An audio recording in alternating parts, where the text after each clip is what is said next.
नमस्कार तथा स्वागत आजको यस कक्षामा म कक्षा 7 को नेपाली किताबको पाठ 14 मा रहेको बोधिसत्वको कथा भन्ने यो एउटा पौराणिक लोक कथाका बारेमा र त्यसको अभ्यासमा जानेछौँ हामी। यो कथा योभन्दा अघिल्को कक्षामा यसको ससुर वाचन र शब्दार्थको मैले कक्षा सकिसकेको छ हाम्रो, र आज चाहिँ हामी यसको अभ्यास 1, 2 र 3 को बारेमा छलफल गर्छौँ यस कक्षामा। यसमा 1 मा उत्तर भन भनेको छ।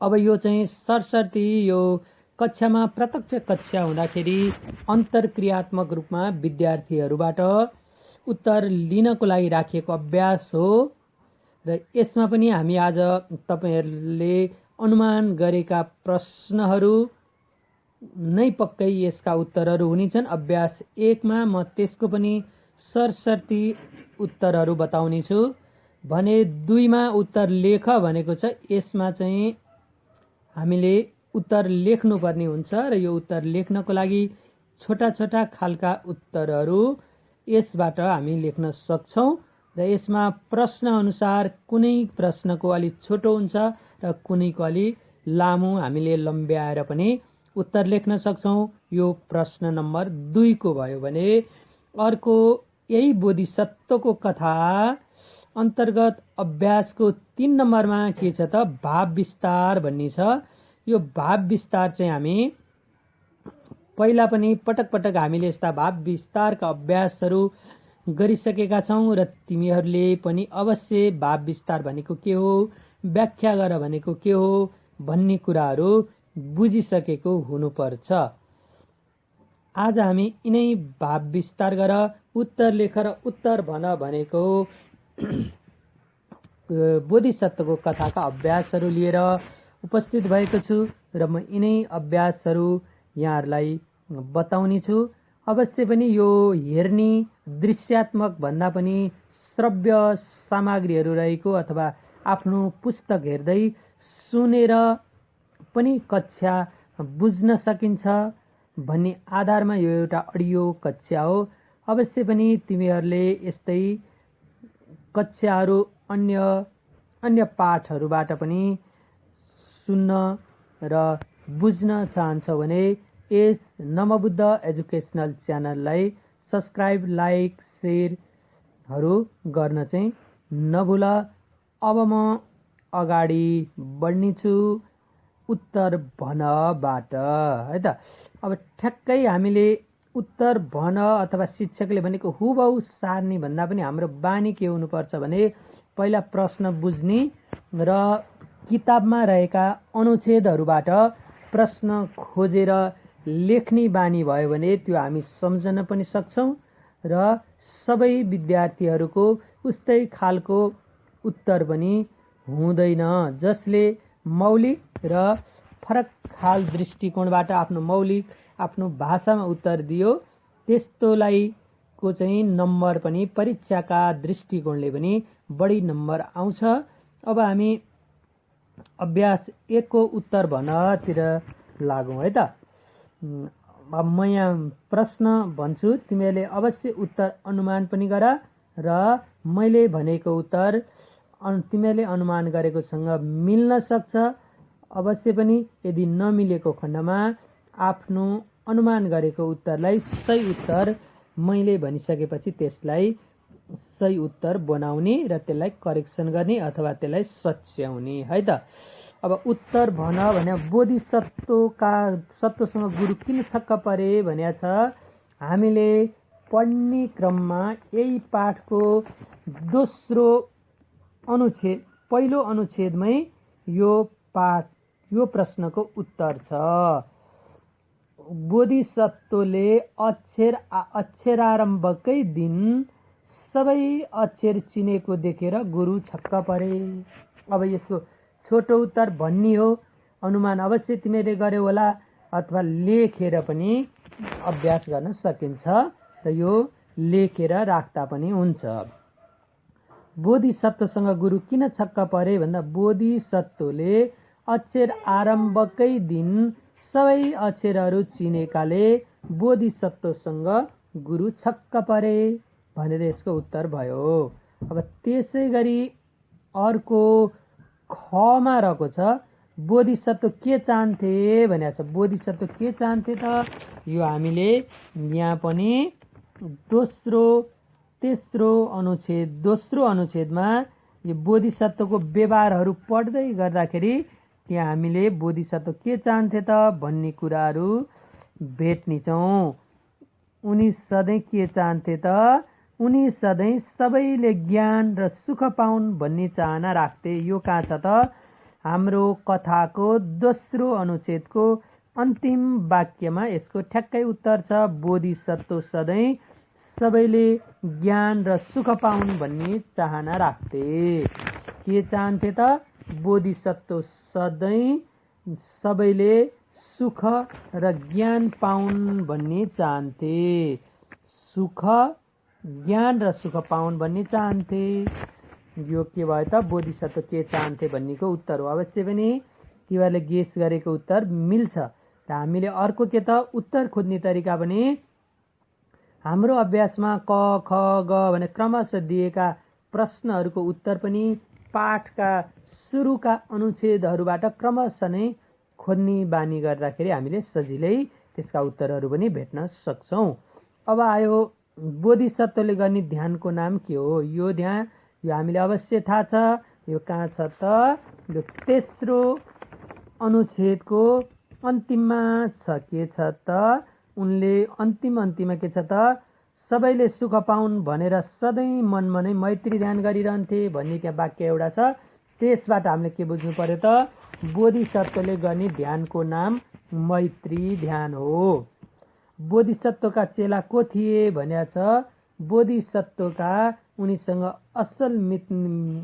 असल अथवा उनको नजिकको चेला यहाँ चर्चा गरेको चेला को थिए त बोधिसत्वका चेला अजित थिए भनेर हामीले यही अजितको प्रसङ्ग यहाँ लेखौँ। किनकि यहाँ चेलाहरू धेरै हुन सक्छन् तर यहाँ नाम लिएको चेलाको चाहिँ त अजित भएको हुनाले हामीले के लेख्ने त बोधिसत्वको चेलाको नाम अजित थियो अथवा बोधिसत्वका चेला अजित थिए।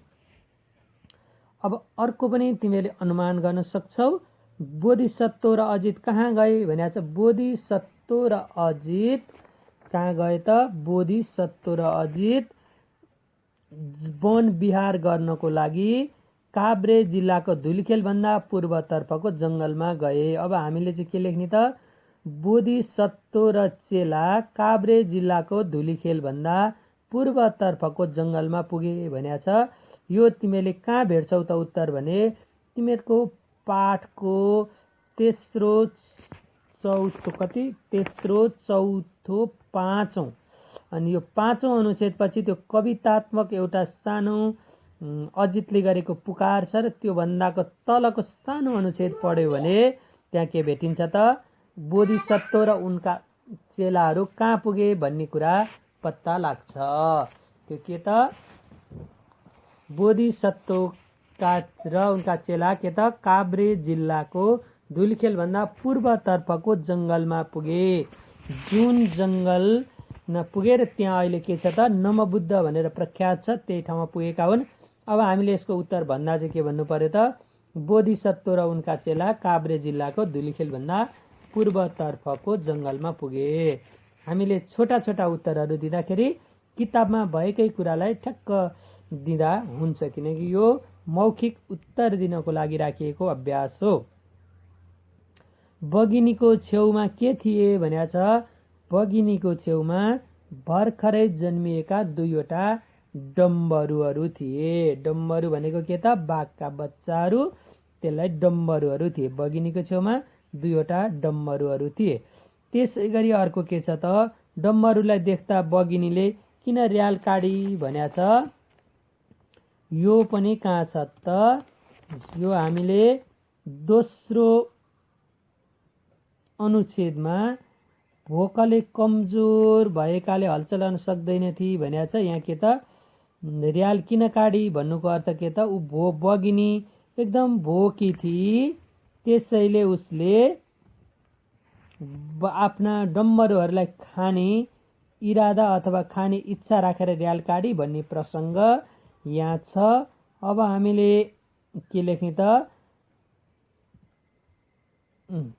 एउटा डम्बर मुखनेर आइपुग्यो। यो किन काटेको त, कसैलाई पनि भोक लाग्यो भने के त, भोक लागेर खाने इच्छा भयो भने मुखमा पानी आयो भन्छ नि, हो त्यस्तोमा र्याल काट्नु भने हो। यसले चाहिँ बगिनीले आफ्नै बच्चाहरूलाई आफ्नो आहारा बनाउने सोच राखेर अथवा आहारा बनाउन खोजेर र्याल काडी भन्ने कुरा हामीले यहाँ मिलाएर लेख्नुपर्छ। यहाँ के भनेको छ त, दुवैले डम्बरू बगिनीको मुखनेर आइपुगे, त्यसलाई देखेर बगिनीले मुखमा र्याल काट्न थाली। अब आफैले आफ्नो बच्चा खाने भई भन्ने बोधिसत्वले बुझिहाले भनेपछि हामीले के बुझ्नु पर्यो त, बगिनीले आफ्नै बच्चालाई खाने सोच बनाएर मुखबाट र्याल काडी भनेर हामीले भन्न सक्छौँ। बोधिसत्वले ध्यान दृष्टिले के हेरे भनेको छ, बोधिसत्वले ध्यान दृष्टिले आफ्नो आयु कति रहेछ भन्ने कुरा हेरे। ध्यान दृष्टिले गहिरिएर हेर्दा बोधिसत्वको नजिकै देखे भनेको छ नि, त्यहाँ के त, बोधिसत्वले आफ्नो आयु हेरे ध्यान दृष्टिले भनेर लेख्नुपर्छ है त। बोधिसत्वले ध्यान दृष्टिले आफ्नो मृत्यु कति नजिक रहेछ भन्ने कुरा हेरे, अथवा आफ्नो आयु कति रहेछ भन्ने कुरा बोधिसत्वले केबाट हेरे त, ध्यान दृष्टिबाट हेरे। अर्को के छ, गाउँले र अजितले के बनाए भनेको छ, गाउँले र अजितले के बनाए त, गाउँले र अजितले बोधिसत्वको मृत्यु भएको ठाउँमा स्तूपा बनाए। अर्को बोधिसत्व अर्को जन्ममा के भएर जन्मिए भनेको छ, बोधिसत्व अर्को जन्ममा सिद्धार्थ गौतम भएर जन्मिए र उनै पछि ज्ञान आर्जन गरेर बुद्ध भए भनेर हामीले लेख्नु पर्ने हुन्छ। त्यसै गरी अब 2 नम्बरको उत्तरहरू पनि म सरसर्ती कुन अनुच्छेदमा छ भन्ने कुरा भन्छु। जस्तै 2 नम्बरमा उत्तर लेख भनेको छ, यहाँ क ख ग घ ङ च सम्म छ। र यसमा के लेख्ने त, बालक कालमा बोधिसत्व कस्तो स्वभावका थिए भन्ने कुरा यहाँ छ है। जस्तै उत्तर लेख भनेको छ, त्यसमा बालक कालमा बोधिसत्व कस्तो स्वभावका थिए भने के छ त, यो पनि हाम्रो दोस्रो अनुच्छेदमै के भनेको छ भने, बोधिसत्व पहिलो अनुच्छेदमै छ, उनी आफ्ना साथीसँग खेल्दा कहिल्यै झगडा गर्दैनथे, कसैलाई नराम्रो कुरा भन्दैनथे। अनि उनले बालक कालमै के गरे त, ज्ञानहरू धेरै हासिल गरे भन्ने कुरालाई मिलाएर लेख्दा के गर्ने त, बोधिसत्व बाल कसैसँग झगडा गर्दैनथे, उनी तीक्ष्ण बुद्धिका भएकाले उनले अक्षर आरम्भका दिन सबै अक्षरहरू चिने। उनी आफ्ना साथीभाइहरूसँग झगडा नगरी गर्दैनथे, कसैलाई नराम्रो कुरा भन्दैनथे, उनी सधैँ अर्काको भलो मात्र सोद्धथे र उनको व्यवहार ज्ञान र विद्या भन्दा पनि उनको अनौठो व्यवहार भनेको चाहिँ उनको के त, व्यवहार पनि अनौठो थियो अथवा उनी ज्ञानी थिए। बालक कालमा धेरै कुरा सिकेका थिए। यस्तै कुरालाई यसमा लेख्नुपर्छ। के लेख्ने त, फेरि एकचोटि म सरसर्ती भन्छु। बालक कालमा बोधिसत्वको स्वभाव कस्तो थियो भनेको ठाउँमा, बोधिसत्व बालकै कालदेखि ज्ञानी स्वभावका थिए। उनी कसै साथीभाइहरूसँग झगडा गर्दैनथे। उनी तीक्ष्ण बुद्धिका भएकाले अक्षर आरम्भ गरेकै दिन सबै अक्षरहरू चिनेर उनका गुरु पनि छक्क परेका थिए। उनी बालक कालदेखि नै ज्ञान विद्यामा एकदम सफल भए अथवा ज्ञान विद्या हासिल गरे र उनले सधैँ अर्काको भलो चाहने स्वभावका थिए भनेर के लेख्नु पर्यो त, 2 नम्बरको क को उत्तर लेख्नु पर्यो भने। त्यसै गरी गमा के छ त, बोधिसत्व कहाँ मानिसहरू किन आउन थाले भनेको छ। के त, बोधिसत्व युवा उमेर हुँदैखेरि उनी ज्ञान सिप र अथवा ज्ञान ध्यानले पोख्त भएर उनी एउटा ज्ञानी मान्छे भएकाले अथवा उनी एउटा अहिंसक अथवा उनी विद्वान भएका कारण के त, मानिसहरू उनका ज्ञान र ध्यान सिक्न आउन थाले। किन आउन थाले त मानिसहरू, बोधिसत्व कहाँ मानिसहरू ज्ञान र ध्यान सिक्न आउन थाले। वनको गुफामा कस्तो दृश्य देखियो भनेको छ। यो कुन प्रसङ्गमा छ त? वनको गुफामा जब बोधिसत्व र उनका चेला अजित गए, त्यसपछि उनीहरूले वनको मा एउटा गुफा देखे र गुफाको नजिक देखेको दृश्य भन्नुपर्ने छ। यो कहाँ छ त भन्दाखेरि हाम्रो जुन कविताको तलको सानो अनुच्छेद भन्दा तलको अनुच्छेदमा छ। यो कति अनुच्छेद पर्छ? हामीले अनुच्छेद हेर्दाखेरि 3, 4, 5, 6, 7औं अनुच्छेदमा छ। यो 7औं अनुच्छेदमा छ। यहाँ यसको उत्तर वनको गुफाको दृश्य कस्तो थियो भन्दाखेरि यहाँ छ, वनको मुखनेर एउटा बगिनी लम्पसार परेकी थिए। नजिकै भर्खरै जन्मेका 2वटा डम्बरुहरू माउको दुध चुस्न खोज्दै थिए। सुत्केरी बगिनी भोकी र कमजोर थिए भनेर त्यही कुरा लेख्ने। वनको गुफामा कस्तो दृश्य देखियो भनेको छ। जब अजित र बोधिसत्व र अजित वनमा डुल्दै जाँदा एउटा गुफा नेर पुगे। त्यहाँ उनीहरू पुग्दाखेरि एउटा सुत्केरी बगिनी लम्पसार परेर बसिरहेकी थिए र उसको छेउमा भर्खरै जन्मेका 2वटा डम्बरुहरू पनि थिए र बगिनी भोकले कमजोर देखिन्थे भनेर यो गको लेख्ने हो भने अर्को के छ त? घमा बोधिसत्वले अजितलाई के खोज्न लगाए भनेको छ। बोधिसत्वले अजितलाई भोकाएकी बगिनीको लागि आहारा खोज्न लगाए। बोधिसत्वले अजितलाई भोकाएकी बगिनीको लागि आहारा खोज्न लगाए। अब अर्को ङमा छ।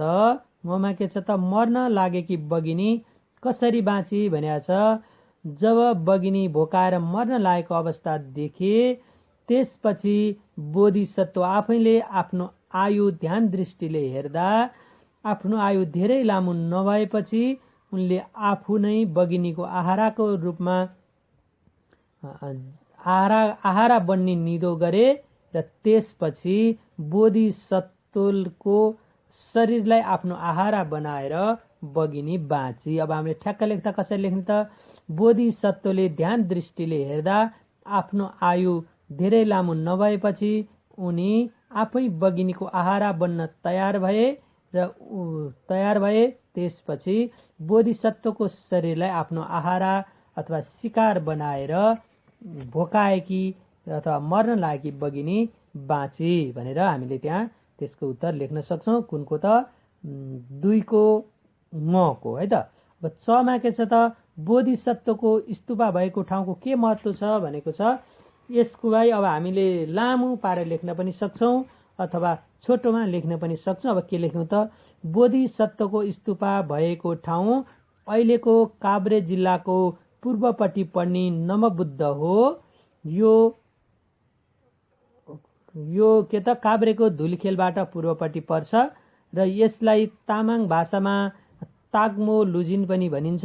यो बुद्ध धर्मावलम्बीहरूको एउटा पवित्र तीर्थस्थल भएकोले विश्वभरिका बुद्ध धर्मावलम्बीहरू यस ठाउँलाई पवित्र स्थल मानेर तीर्थयात्राका लागि आउँछन्।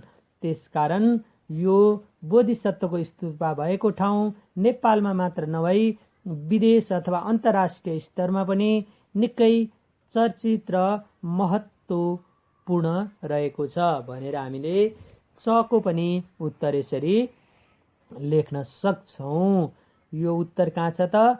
पाठको अन्तिम दोस्रो अनुच्छेदमा यसका उत्तरहरू छन् र त्यहाँ भएका कुरालाई हामीले मिलाएर लेख्न सक्छौँ र यो एउटा पर्यटकीय हिसाबले पनि महत्त्वपूर्ण रहेको नमबुद्धको कथामा अथवा नमबुद्धमा घटेको एउटा घटनामा आधारित यो बोधिसत्वको कथा हो।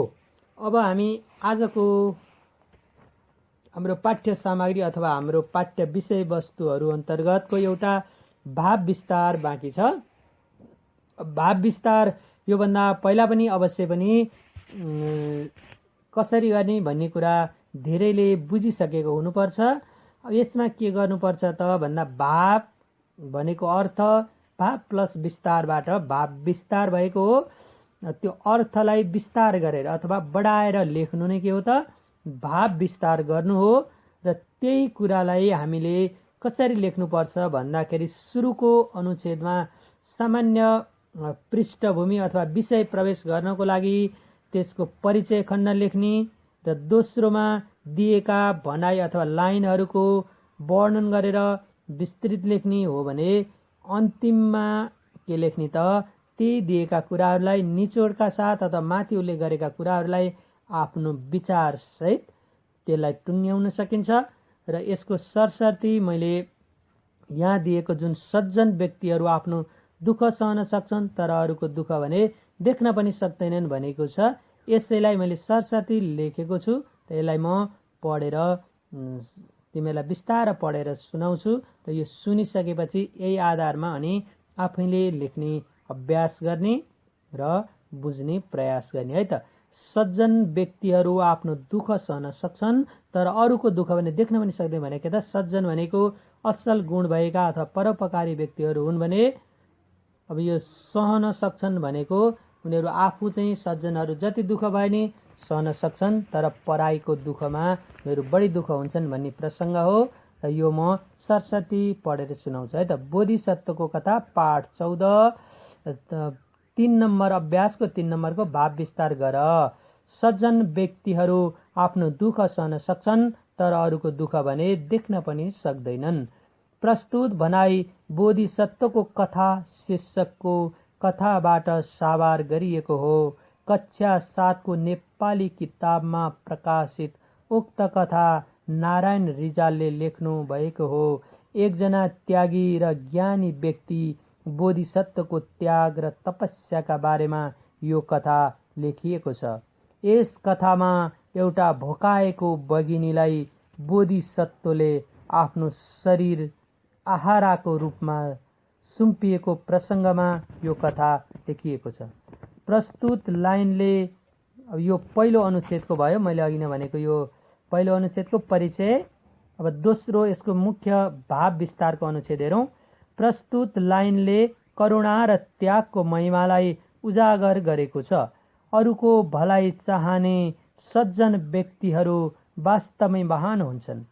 उनीहरू आफ्नो जीवनमा आइपरेका सारा दुःखहरू सहन सक्छन् तर अरूको दुःखमा भने धेरै दुखी हुन्छन्। आफू जस्तो सुकै दुःख झेलेर भए पनि अरूलाई सधैँ सहयोग गर्न तयार रहन्छन्। उनीहरू अरूको दुःख र पीडालाई हटाउन आफ्नो सारा सुख र सम्पत्तिहरू त्याग्न पनि तयार हुन्छन्। सधैँ करुणा र परोपकारको भावना राख्ने सज्जन व्यक्तिहरू मध्येका एक महान त्यागी र ज्ञानी थिए बोधिसत्व। उनको त्यही त्याग र तपस्याका कारण अर्को जन्ममा भगवान बुद्ध भएर जन्मिएको कुरा यस कथामा वर्णन गरिएको छ। यति बिचको अनुच्छेदमा भाव विस्तार, यसलाई लम्ब्याउन जति पनि सकिन्छ, किनकि भनिन्छ भाव विस्तार भनेको एउटा रबर जस्तो हो, यसलाई जति पनि तन्काउन सकिन्छ तर हामी कति कक्षा अनुसार अथवा हाम्रो त अनुसार त्यसलाई भाव विस्तार गर्दाखेरि मैले छोटो बनाएको छु, यति भए पुग्छ है त। अब यसै कुरालाई अन्तिममा चाहिँ छोटो तरिकाले मैले निष्कर्ष दिएको छु। त्यसैले हामीले यस्ता महान सज्जन व्यक्तिहरूको बानी बेहोरालाई अनुसरण गर्दै त्याग, करुणा र परोपकारी भावना राखी सज्जन व्यक्ति बन्न सक्नु पर्दछ। जीवनको खुसी र सफलता भनेकै यही हो। यसरी यो भाव विस्तारको पनि मैले भनिसकेँ र आजलाई हाम्रो कक्षामा निर्धारित विषयवस्तुहरू यति नै हो र अन्तिममा अवश्य पनि यस्तो कक्षाहरू फेरि पनि सुन्न चाहनुहुन्छ भने यो नमबुद्ध एजुकेसनल च्यानललाई सब्सक्राइब गर्न सक्नुहुन्छ। हस्त, धन्यवाद, यति नै।